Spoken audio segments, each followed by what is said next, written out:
quarterback in the NFL, long passes are just low, right? I mean, that tends to be lower percentage completions. Like, you have to be able to play that short game. You have to be able to hit Yes. those guys in the intermediary, and I think that that's something that we'll see if it gets better as more games get played. And I believe he's up. Yep, there he is. All right, joining us right now here in studio is Drake Maye. And let me pull up the reads for Drake Maye, as I should already have them up here, but I don't. So, yeah, Drake, welcome. Thanks for joining us here today. Thank you. Yes, sir. Good to see you. And Drake Maye is brought to you by Northeast Men's Health, the experts in treating men's sexual health with 5 New England offices or at northeastmenshealth.com, and by Cardi's Furniture and Mattress. Get next-day delivery with removal and disposal at Cardi's Furniture and Mattress. Drake Maye, the man of the hour. Welcome. It's good to finally talk with you here. Now, we talked with you right after you got drafted. In a previous incarnation of the show. It was over the phone. So this is our first time talking to you in person. And let's just go ahead and ask you, did your debut in the NFL go the way you wanted it to? Yeah, I wouldn't say it did. I think you want to come out with a win. I think that's the kind of ultimate goal, especially in your first start, is coming out with a win. And we didn't get that done. Played against a good football team and definitely had flashes. But at the end of the day, what we preach in that locker room is winning football, and we didn't come out on top. What were your emotions? What did it feel like to start the game? Did you feel like at some point you settled in and maybe put the butterflies away? What was sort of the emotional range you felt? Yeah, those first, kind of just pregame, just a little nervous and a little, really excited. I was kind of anxious for kickoff, and kind of after the first, couple drives, kind of settled in a little bit. I thought I was seeing it well. Was throwing the football well. Obviously, would like to have a couple throws back, but at the end of the day, I thought the guys played hard. We fought to the end, and I thought we had a couple chances where we were fighting our way to get back in it, and we just put defense in some bad spots and turn over the football, and you can't do that in this league. Getting the ball with 1 minute left to go before halftime. Obviously, you have the 2-minute drill is really a 1-minute drill, but going out there and sort of seeing the field, did it seem like the game kind of opened up for you a little bit right there? Did it seem like there was guys getting extra steps and you just seeing the field a little bit better maybe than you did in the beginning when you were all pumped up? Yeah, I think the big thing in kind of 2-minute drill, or like I said, 1-minute drill at the end there, is just finding completions, and a little 5-yard, it was really like a spot route to pop over on the sideline, turns into a big play, and just credit those guys for just me trying to find completions and let them make the plays, and end up having a matchup one-on-one where the Texans are trying to probably keep us out of field goal range, trying to heat us up and hit booty down the sideline. So little things like that, yeah, it makes you gives a rookie quarterback some confidence going into halftime, and then come out of halftime and hold the ball too long and turnovers. So just little things like that Coach Mayo is preaching complimentary football, and we're not getting that done. But like I said earlier, we showed some flashes, we got some stuff to build on, and we're excited to get to London and get back at it. I feel like we have to rewind a little bit. So your debut was yesterday, but it was week 6 for the team. We heard so much from your head coach and AVP about the plan and you developing behind the scenes. Why was yesterday right for you, and how were you maybe better prepared for yesterday based on watching Jacoby through the first 5 games of the season and everything that went on the practice field and the game field? Yeah. Just first off, just really thankful to get the opportunity to get out there. I think they had a plan, and I think they once they gave me the nod, they gave me a full week to prepare for the game, and that's something you want. You don't want to be informed, a couple days or a day of the game. Get you a full week of practice being the starter and handling all the other stuff, handling that. So, really, I think the biggest thing taking from the game and how we didn't come up on top, but just kind of getting the sense of being the starting quarterback and being a starting quarterback in this NFL, and what you need to see, and learn through Jacoby the first 5 weeks of how he prepares and how he handles different things, and how he kept on fight and get back up and when he's getting hit, and little things like that is kind of what helped me in playing the game on the sideline. All those kind of different things that kind of play into me kind of quote unquote getting more ready, and just kind of seeing things and seeing how it plays out, and instead of going out there week 1 kind of a little bit of deer in the headlights, trying to figure it out, and kind of felt more comfortable going out there, last week, seeing how things work and how we game plan, and what AVP wants from the quarterback, and little things that kind of go a long way in playing football and playing quarterback.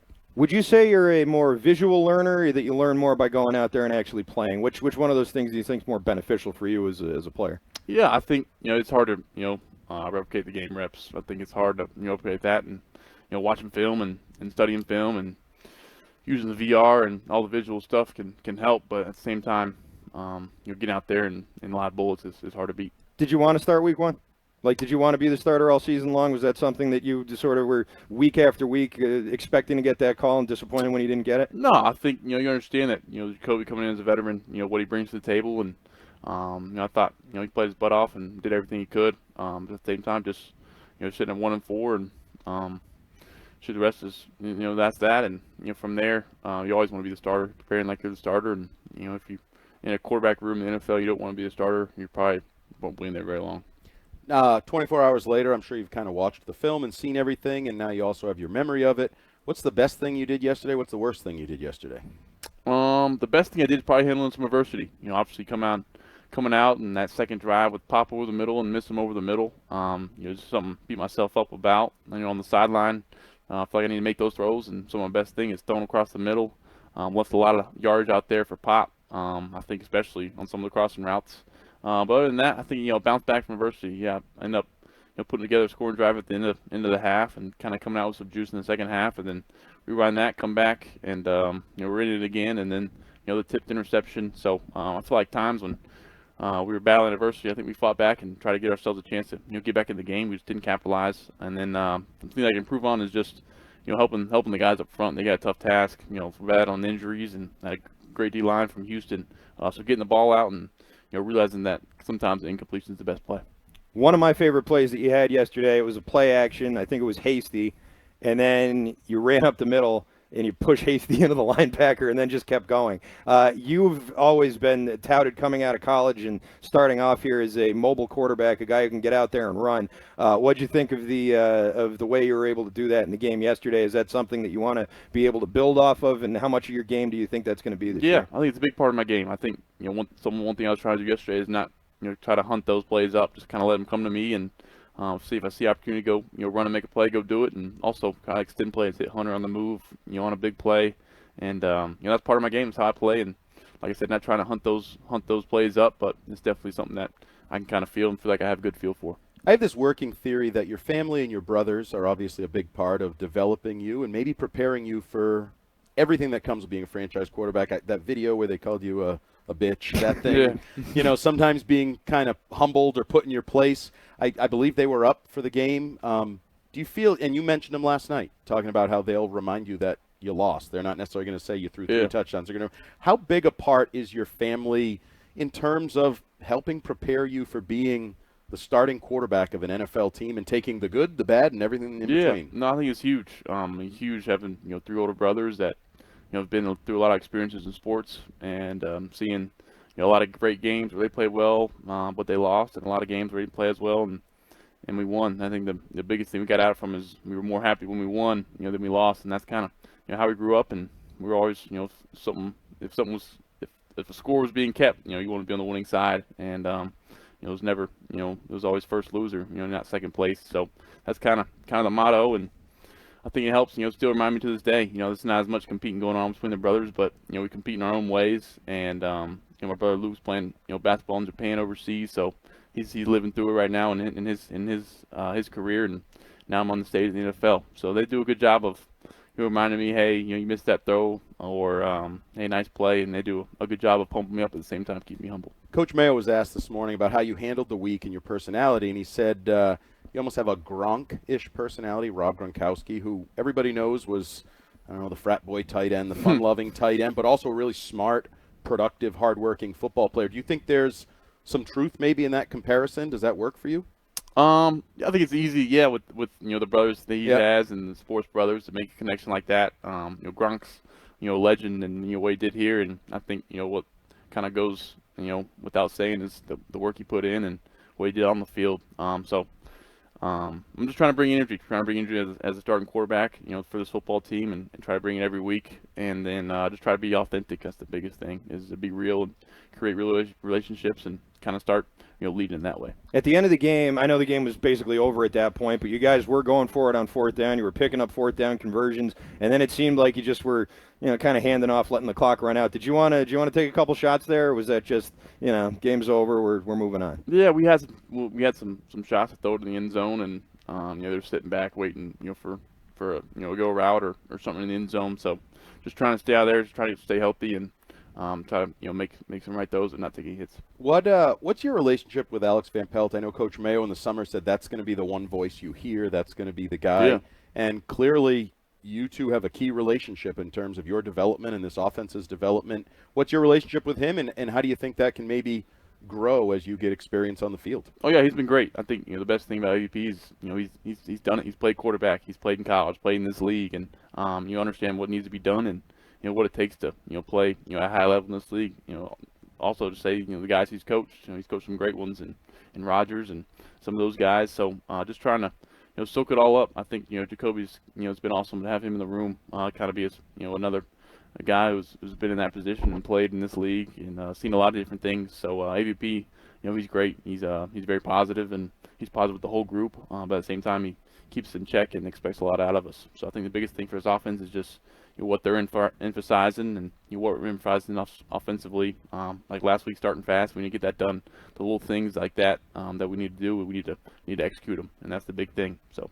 All right, quarterback question of the week brought to you by Northeast Men's Health, the experts in treating men's sexual health with 5 New England offices or at northeastmenshealth.com. Today's question comes to us from Doug in Alston, and he says, Drake, what do you plan on doing in London when you get there? Any sightseeing, any tourism, anything that you really, Big Ben, Parliament, any of that stuff? What are you going to be doing out there? I've actually been to London before. My uncle used to live out there when I was growing up, and we went to the 2012 Olympics, so it was pretty sweet. So I've been to London before, but other than that, probably won't do much. Try to get ready for the game. We're going out there on, it's a business trip, but at the same time, it's a cool thing, playing out there overseas in London. So maybe try to see some of Big Ben or one of the clocks. Piccadilly Square. Exactly. Try to find that. something good to eat. They mentioned on luck. the broadcast that some people reached out to you to wish you good luck in your first start. They said one of them was Peyton Manning. How did that interaction go? What's your relationship with Peyton Manning?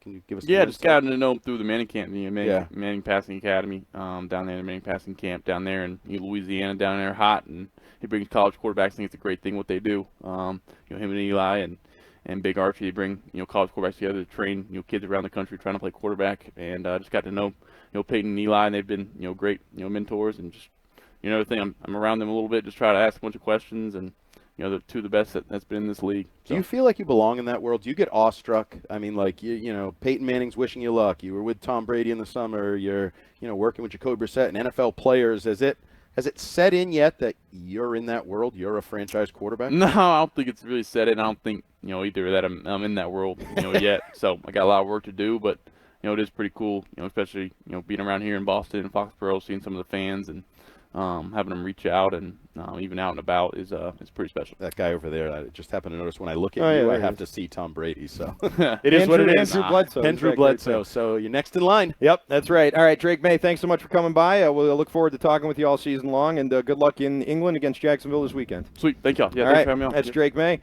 joining us here on WEEI Afternoons, and we will take a quick break now. We will return. And when we come back, we will get back to your phone call. 617-779-7937 is the phone number. We're right back here on WEEI Afternoons live at Gillette. 8 days to Banner 18.